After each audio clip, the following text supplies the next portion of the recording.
ये 2 सदियां पहले की बात है। जेनेवा में 3 अदीबों के दरमियान हॉरर कहानी लिखने का मुकाबला हुआ।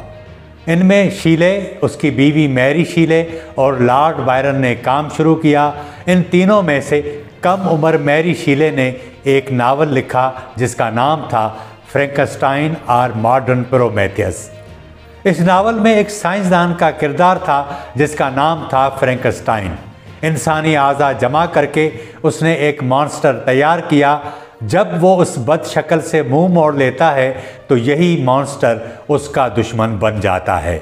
लेकिन पाकिस्तानी फ्रैंकेनस्टाइनों के कारनामों की कहानी से पहले उस पाकिस्तान का तस्करा ज़रूरी है जहां 5 दिहाइयाँ पहले मकालमे की जगह थी। सियासत में मजहबी तशद्दुद इस तरह नहीं घुसा था जैसा अब है। कराची और लाहौर समेत मुल्क के बड़े शहरों में bars, dancing club, cinemas, theatres, अदीब, स्टेज और मौसीकी का उरूज था। बरे सगीर तकसीम होने के बावजूद भी मुख्तलिफ कलर्स वाला इस्लामी कल्चर बरकरार रहा। लेकिन सियासी फैसला साजी में ऐसा न था जैसा ज़िया के बाद पाकिस्तान में हुआ। 1979 वो साल था जिसने पूरे खित्ते का नक्शा तो बदला लेकिन पाकिस्तान का बेड़ा गर्क कर दिया। जनवरी में ईरान में शिया इस्लामी इनकलाब आया और बादशाहत ख़त्म हो गई। अप्रैल में जुल्फ़िकार अली भुट्टो को ज़िया ने सुप्रीम कोर्ट के ज़रिए फांसी लगवाई। नवंबर में खाना काबा पर सऊदी बागियों ने कब्ज़ा किया। फौरी तौर पर यह खबर आई कि ईरानी शिया मुलविस हैं। बाद में अफवाह फैली कि अमेरिका ने ये सब कुछ कराया है। इस अफवाह पर इस्लामाबाद में अमेरिकी सफारत खाने पर हमला हो गया, लेकिन असल हकीकत कुछ और ही थी। और उसके बाद दिसंबर में सोवियत यूनियन ने अफगानिस्तान पर हमला कर दिया। इन तमाम वाक़यात ने पाकिस्तान की मुख्तलिफ रंग और रिवायात वाली शक्ल को मस्क करने के लिए ज़िया को एक गोल्डन मौका फराहम किया। रूस के अफगानिस्तान पर हमले ने अमेरिका, सऊदी अरब और पाकिस्तान को एक ऐसे इत्तेहाद में तब्दील किया जिसने जहाद को रियासती पॉलिसी बना दिया। वो दिन और आज का दिन है। पाकिस्तान में ये जिहादी नज़रिया अपनी शक्लें तब्दील करता रहा है। ज़िया ने इक़्तिदार संभालते ही इस्लामाइजेशन को अपनी हुक्मरानी का मरकज़ी महवर बनाया। उसका ज़ाती रुझान और मजहबी कुर्बत भी फ़ौजी ढांचे में सरायत कर गई। आइनी और कानूनी ढांचे में पहले ही मजहबी शिकें मौजूद थीं। ज़िया ने उसे मज़ीद सख्त किया और रियासती फ़ैसलों में मजहबी बयानिए को बाज़ाब्ता शामिल कर लिया। फौजी इदारों की पॉलिसियों में मजहब को एक सिक्योरिटी के हल के तौर पर अपनाया गया। नतीजे में सिविलियन इदारे कमज़ोर हुए और इस्टेब्लिशमेंट का शिद्दत पसंद मजहबी बयानिया मुआशरे और सियासत पर बालादस्त हो गया। सोवियत अफगान जंग ने एक तरफ पाकिस्तान को बैनुल अक़वामी इमदाद, असला और मजहबी फाइनेंसिंग का हब बनाया। अमेरिका और सऊदी अरब की माली और अस्करी मदद ने मुजाहिदीन के ढांचे को न सिर्फ मजबूत किया बल्कि मुल्क में हज़ारों मदरसे कायम हुए। इंतहा पसंदाना निसाब तैयार करके तलबा के जहनों में उंडेला गया। जहादी इंडस्ट्री जिसमें दौलत, ख़तरनाक हथियार और नज़रियाती तरबियत ने इंतहाई ख़तरनाक क़ुव्वतें पैदा कर दी, तो दूसरी तरफ डॉलर वाले करोड़पतियों के नए तबके ने जन्म लिया जिसमें मुल्ला और मिलिट्री अफसरान शामिल थे। ईरान इनकलाब और सऊदी अरब की शिद्दत पसंद पॉलिसियों ने पाकिस्तान में फ़िरका वाराना सोच को भड़का दिया। रियासती पुश्तपनाही से 1980 की दिहाई में सिपाही साहबा जैसी तंजीमें उभरी जो बाद में अहले सुन्नत वल जमात और लश्कर जंगवी जैसी तंजीमों में मुनज़्ज़म हुई, जिन्होंने ख़ास तौर पर शियाज़ को निशाना बनाया। तशद्दुद का एक जदीद अंदाज सामने आया। मुल्क की सरकारी और निजी दीवारें काफर काफर के नारों से स्याह कर दी गईं। जमात इस्लामी जो इब्तदा से ही जनरल ज़िया के साथ थी, अफ़गान जिहाद को मजहबी और सियासी सपोर्ट फराहम की। जहादी नैरेटिव को अपने नेटवर्क के ज़रिए गरीब लोगों में फैलाने में मरकज़ी किरदार अदा किया। जब सोवियत यूनियन अफ़गानिस्तान से निकला तो जंग लड़ने वाले मुजाहिदीन के लिए नए महाज खोले गए। पाकिस्तान के जर्नल हालत दशन में थे। कश्मीरी जहाद और फिर अफ़गान तालिबान रियासत पाकिस्तान का मरकज़ी एजेंडा थे। उनको स्ट्रेटेजिक डेप्थ के तौर पर इस्तेमाल किया गया। लश्कर तैयबा और जैश मोहम्मद जैसी तंजीमें इसी पॉलिसी के नतीजे में उभरी।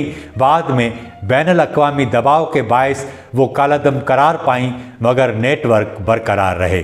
90 की दिहाई में मलाकंड में सूफी मोहम्मद की शरीयत तहरीक ने रियासत को पहले समझौता करने और बाद में लड़ने पर मजबूर किया। 90 की दिहाई का सूफी मोहम्मद का निफाज इस्लाम हो या 2017 में फैज़ाबाद का धरना, हुकूमत को हर बार झुकना पड़ा। फैज़ाबाद धरने को ख़त्म कराने के लिए फ़ौजी अफसरान ने मुआहदे पर दस्तखत किए और बाद में धरने में मौजूद लोगों को पैसे देकर प्यार से अपने घरों की तरफ रवाना किया। ये वाज़े पैगाम था कि हुकूमतें अगर मनमानी करेंगी तो कभी जहादियों तो कभी जत्थों का सामना करना पड़ेगा। 2 साल बाद सुप्रीम कोर्ट ने फैज़ाबाद धरने पर जो सिफारिशात दी उस पर कौन अमल करता। 2021 में इमरान खान की हुकूमत में 2017 वाला सीन दोहराया गया। हुकूमत ने TLP पर पाबंदी लगाई और वापस ले ली। अब 2025 में भी TLP पर पाबंदी नाफिज कर दी गई है। मालूम नहीं है कि ये कब तक बरकरार रहेगी। हालिया तारीख में TLP ने न सिर्फ तशद्दुद के नए तरीके तख्लीक किए बल्कि हुकूमतों की भी ऐसी की तैसी कर दी। आम आदमी से लेकर सरकार तक कोई उसके गज़ब से न बच सका। इस बार रियासत ने फैसला किया तो उसे एक ज़बरदस्त मज़ाहमत का सामना करना पड़ा। TLP कालादम करार दे दी गई। उसके रहनुमा रूपोश हैं, घरों पर छापे पड़ रहे हैं। जिस नून लीग के खिलाफ उसे मुनज़्ज़म किया गया था वो सबके ही गले पड़ी।